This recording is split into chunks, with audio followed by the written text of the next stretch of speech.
प्यारे बच्चों, पुनः हम कक्षा 6 की गणित लेकर के ऑनलाइन क्लास में उपस्थित हैं। इसके पहले के वीडियो में आपको पढ़ाया गया था रूढ़ और अभाज्य संख्या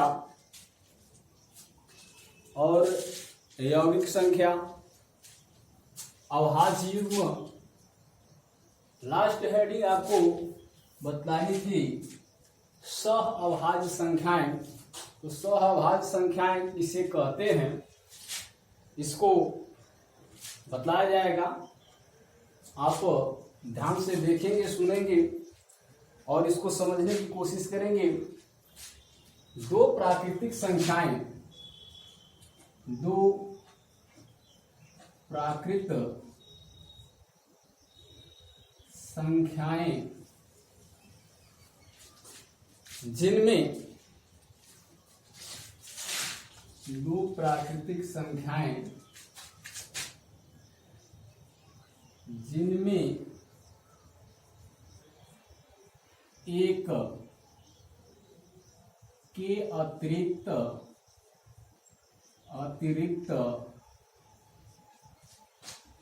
कोई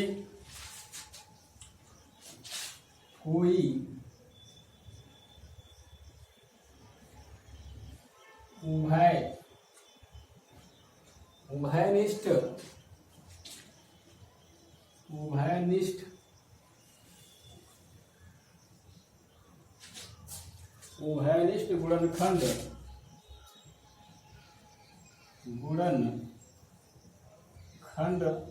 उपस्थित न हो या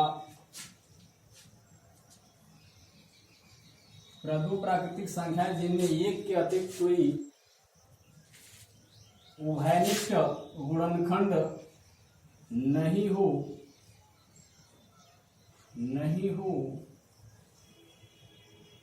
तो उसे हम अभाज्य संख्या, सह अभाज्य संख्या कहते हैं। तो उसे सह अभाज्य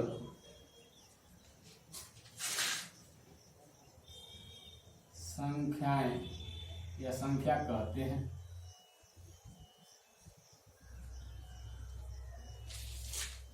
यानी आपको बताया गया था तो एक भी ऐसी संख्या है, क्योंकि वीडियो लंबी हो गई थी इसलिए बीच में ही उसको हमको रोकना पड़ा। उसको आज हम बतला रहे हैं। दो प्राकृतिक संख्याएं हैं। प्राकृतिक संख्याओं को आप जानते होंगे, बतलाया भी गया है, नहीं तो इसके पहले के वीडियो को आप देख सकते हैं।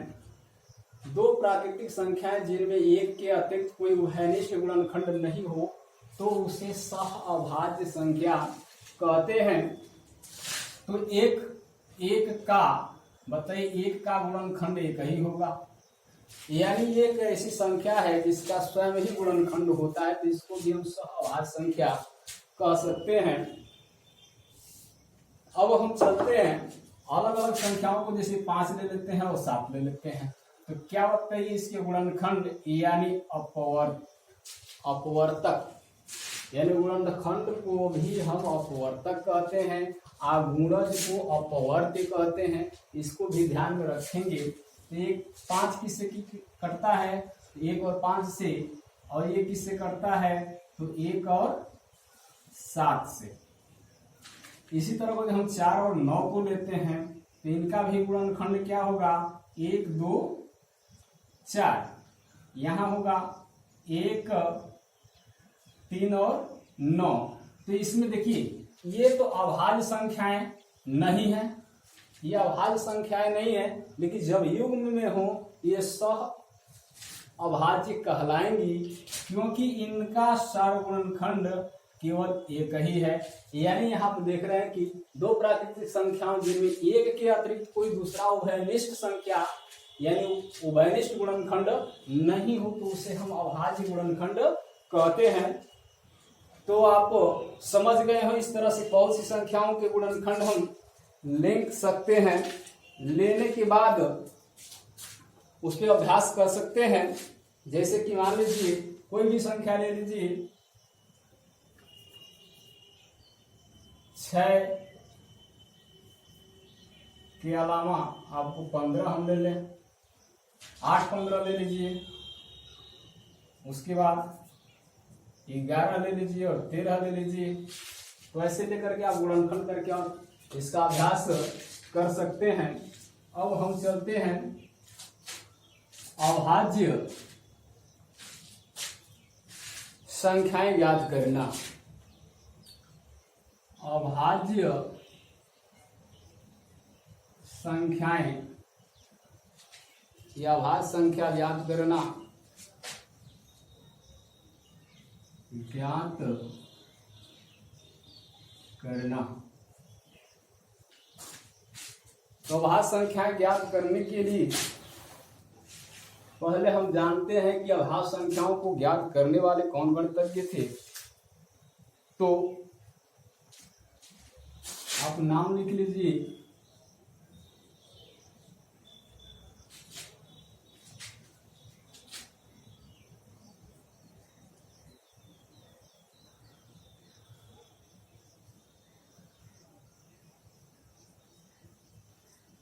आप देख रहे हैं कि इराटोस्थनीज ये वैज्ञानिक थे, ये गणितज्ञ थे।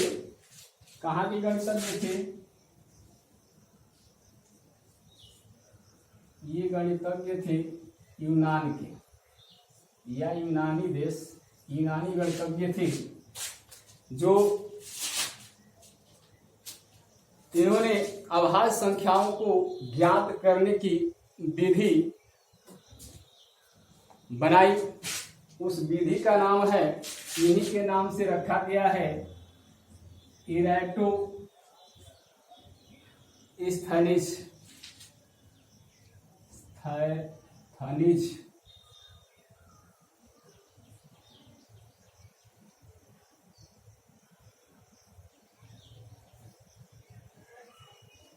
इराटोस्थनीज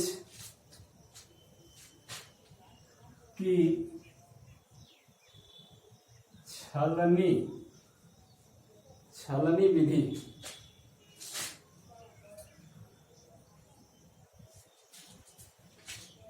ये लगभग ईसा पूर्व यानी 3 शताब्दी ईसा पूर्व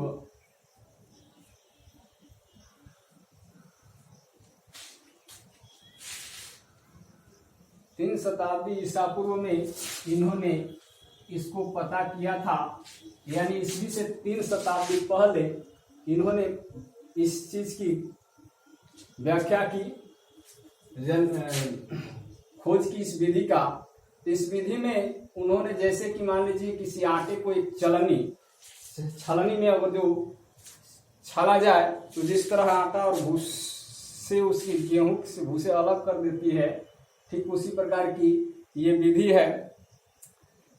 तो इस विधि में किन्हीं हम 2 संख्याओं को लेते हैं, जैसे कि मान लेते हैं 4 को ले लेते हैं और 5 को ले लेते हैं। 4 और 5 को हम लेंगे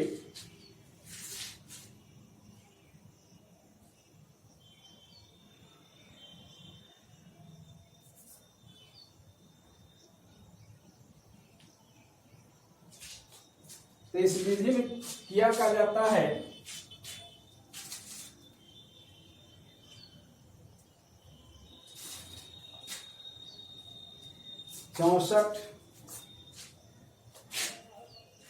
कोई संख्या उदाहरण के तौर पर लिख लीजिए। उदाहरण हम ज्ञात करते हैं, सीधा चलते हैं उदाहरण पे। उदाहरण कह रहा है कि 73 से अगली बड़ी वर्ग संख्या ज्ञात करना।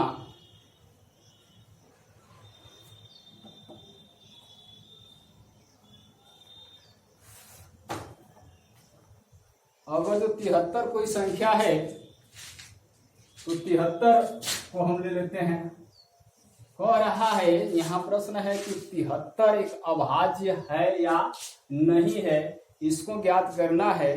तो 73 से आगे ऐसी संख्या लेंगे जिनका वर्ग बनता हो। तो हम 73 से आगे की संख्या कौन सी है? तो वो है 81। 81 का वर्ग होता है 9 गुणित 9। अब इसके बाद हम करेंगे क्या?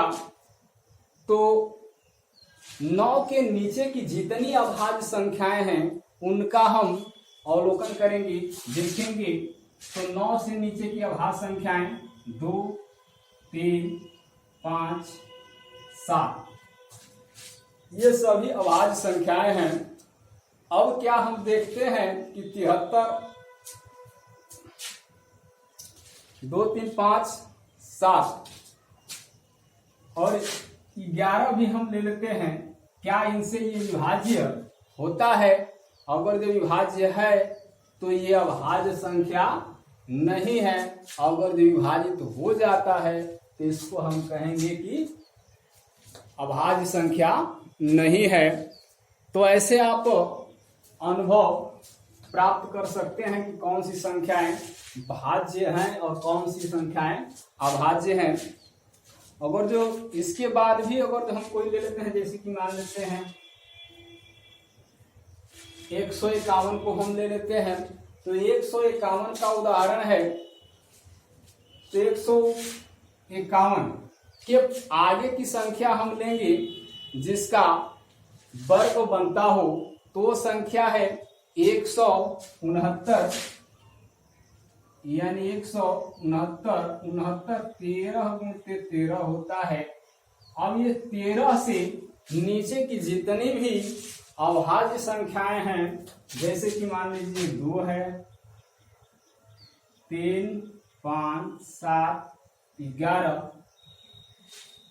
अब इसके बाद क्या हम देखते हैं कि ये इससे विभाजित है।